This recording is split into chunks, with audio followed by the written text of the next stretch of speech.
En Égypte pharaonique, on trouve pour la première fois des hommes qui étaient soumis à une forme d'exploitation qu'on pouvait comparer à de l'esclavage. Parce qu'après les Hébreux, il faut se souvenir que les Égyptiens avaient aussi réduit en servitude de nombreux peuples voisins qui étaient originaires d'Éthiopie ou des régions soudano-nubiennes, comme le Darfour. Mais c'est avec l'invasion arabe, en fait, en 652, que le général et émir Abdallah Ben Saïd avait imposé au roi nubien Khalidura en 652 ce qu'on appelle le Barth. C'était un accord par lequel le roi nubien s'engageait à livrer annuellement un lot de 360 captifs bien portants et qui étaient destinés à être réduits en esclavage dans le monde arabo-musulman. Précision, quand je dis arabo-musulman, c'est que ce Barth, qui est parti du Darfour, engendrera un trafic qui deviendra à la fois transaérien et oriental et allait impliquer de plus en plus de peuples et de régions qui débordaient largement l'univers arabe. Découvert qu'environ 52% des esclaves, en particulier les esclaves domestiques en Égypte, provenaient d'Afrique noire entre la fin du Xe et du XIIIe siècle.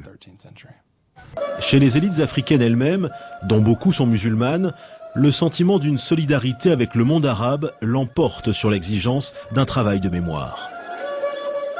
On a l'impression que le grand mal pouvait venir de l'Occident, mais ne pouvait pas venir des voisins musulmans du Nord. Aujourd'hui, les pays d'Afrique du Nord et beaucoup d'autres, du moins et du Proche-Orient, sont devenus très amis avec les pays africains.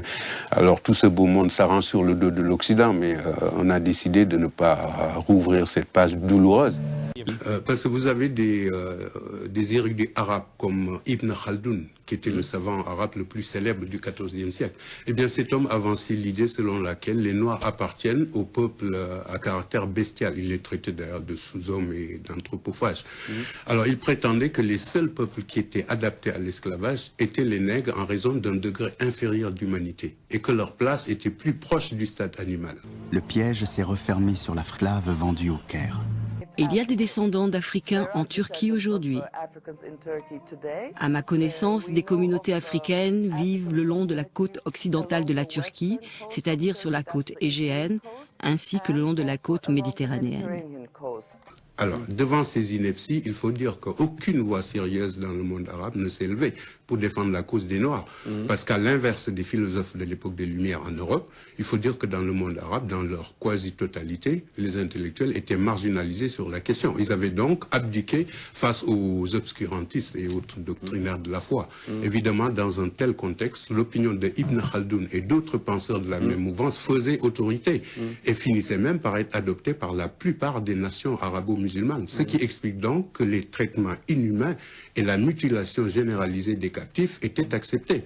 Et ce qui explique aujourd'hui que le résultat est qu'ils ont disparu en Turquie, en Iran, au Yémen, et j'ai pu vérifier qu'on en trouvait très peu en Arabie Saoudite et en Afrique du Nord. Et on voit aujourd'hui encore ce génocide, il faut surtout ne pas trop en parler, et surtout il ne faut pas choquer le monde musulman.